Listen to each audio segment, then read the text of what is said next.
Hey, Mama. Hi. What's happening? I know. Just out here Out here manifesting. manifesting. Psychic medium, spiritual healer. Talk about manifestation a bit. Oh, Lord of mercy.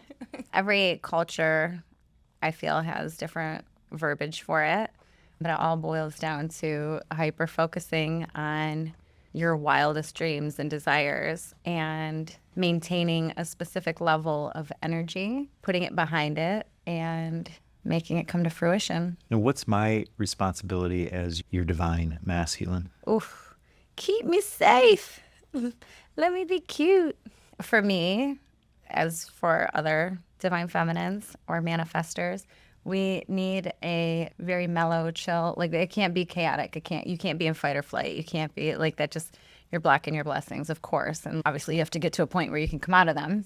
But for you, you create a very safe space for me so that I can rest, I can recharge, I can heal behind the scenes while also, as I'm shedding the negativity, I'm opening all of those doors inside of myself and within my higher self to create space for more positivity to come in.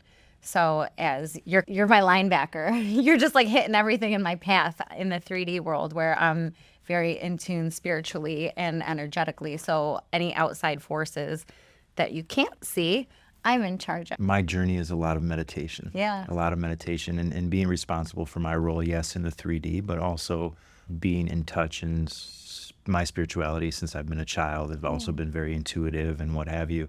What's my responsibility in the manifestation, in the astral for that matter? I guess showing up, your patience, holding space. You got to be, everything is tandem, right? I'm also gnarly in the 3D as well. You are. Like for whatever I put my mind to, same as you. And it's beautiful to have a partner who is not only great in the 3D and can help guide me, shape me, teach me, grow me, water me, pet me, but also to be able to be like a spiritual equivalent and be able to go toe to toe, not in an ugly way, but just be like, yo, we're in this. We're actually doing the damn thing together because not a lot of people can conceptualize what I do or what I experience. So for you to just walk onto the field and you're like, oh, yeah, I get that. I've also been like that since I was a kid. And I'm like, what? It's true. It's true. I mean, It's very thrilling. I think that's what brought us together and the similarities of all the things we do. It's the serendipity of, and I said this before, of us is off the charts.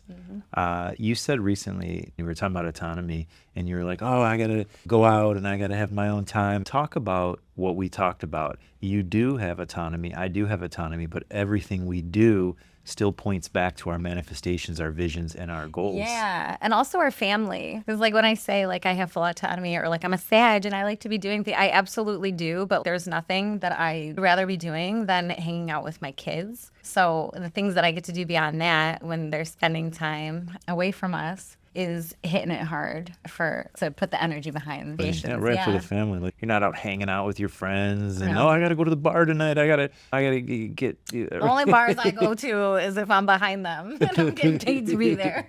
I think everything is very intentional, and our intentionality of even me, if I'm going to a show, if I'm going to work with an artist, if I'm going to the restaurant, if I'm going somewhere, it always has us in mind. And us, when I say us, it's you and I and our kids and our family.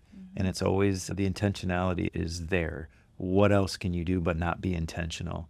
We can't just do all these things and not have goals and purpose and what have you. 1,000%. Yeah, and that's what's so beautiful about a divine union is the mission and the mission based and the goals and the excitement of building together. Oh, absolutely. Especially as parents. Like for me to have you in the picture, not only is it an extra set of hands to help with children, just around the house, like whatever the case may be, to also have the space that you create within me to where I'm out of fight or flight and I'm not entirely in survival mode. I'm not burning from both ends. I'm burning from one end, and it's much slower down my rope with you involved. So I get to be more active and present with my children. I get to be calmer. I get to be more patient. I can show up and lead harder with love. I always do anyway, but never better since you've been in my life. And I feel like now you have more of a home base as well for your boys to come be at the house. Like we can do family stuff. It's a different dynamic when it's a partnership. Yeah, very super grateful. Super grateful. Super grateful. I think everyone is super grateful. If someone doesn't match your frequency, but you really love them and you want them in your life but they don't match your frequency, what do you do? Either they're going to elevate and meet you on your frequency. So if you're patient and you have it just depends on the gap. You know what I mean? Because some bridges are just way too big to build right out the gate. Like, and one person may not be capable of that. But as long as you're maintaining your highest frequency, but don't ever forget that in a relationship, just like any other team, you're only as strong as your weakest player. So if you know that you're bringing the strength and the other person is not, they're going to continue to pull you down every time. You know what I mean? You can never pull somebody up to you. People can reach you in spurts if there's an energetic gap. But I recommend finding something very similar so that when you're ebbing and flowing, it's not too far off and it's a lot easier to sustain and healthier. So you would consider that a red flag? If someone 1,000%, yeah. What are some other red flags you look for? I don't look for them, darling. They find me. Absolutely.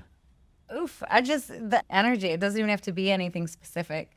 How you speak about the people you know, how you speak about your ex, how you talk to me, your body language, what I feel in my body, how I observe you around other people, how you write, how you chew.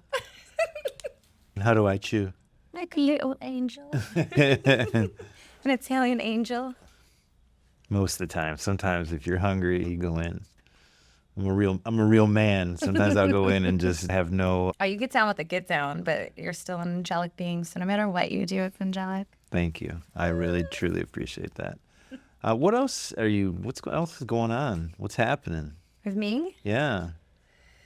Parenting, loving, get stuff done around the house. What are you most excited about right now? Right now, I am most excited that I feel like our families are really coming together. The kids are getting more involved in stuff. Our children are like a small little gang when they're together. So that's really cool to see. It's beautiful. And what advice would you have for others that are merging families? Just be open, be patient. It's about your relationship, but it's not about you. Like your family was your family. The dynamics and everything were that way before I came into the picture. So you can't jump into somebody's life and steamroll just the same way you organically coming into our life. You just allowed it to be what it was. Like, I wouldn't even let him in my house the first couple months I met him because I was like, no, like, this is where my children sleep. This is my home. If once that piece is taken, once the energy is tainted, that's it. And that, because of my past, I was like, that's not a risk I'm willing to take, even inviting an energy into our force field until I knew. Yeah, I respect that. I think that's something that you can't introduce kids too early on unless you really know,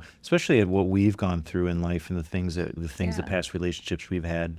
I said, I don't know if I'll ever introduce the kids to anybody. And this was something that I felt this is the right situation. And here we are today. Beautiful thing. But I'm really appreciative and I love doing these segments with you. We started off just as a team to known and now it's turned into something else because I guess the chemistry that we have and also the knowledge we're able to share with others. We're both mentors in our own right. I've mentored over the years. I have a show that's all about mentorship. I constantly hear you, not constantly, but on the phone, mentoring young women or women that are older than you that call you. You don't charge anybody. You're there for them. Well, I love you.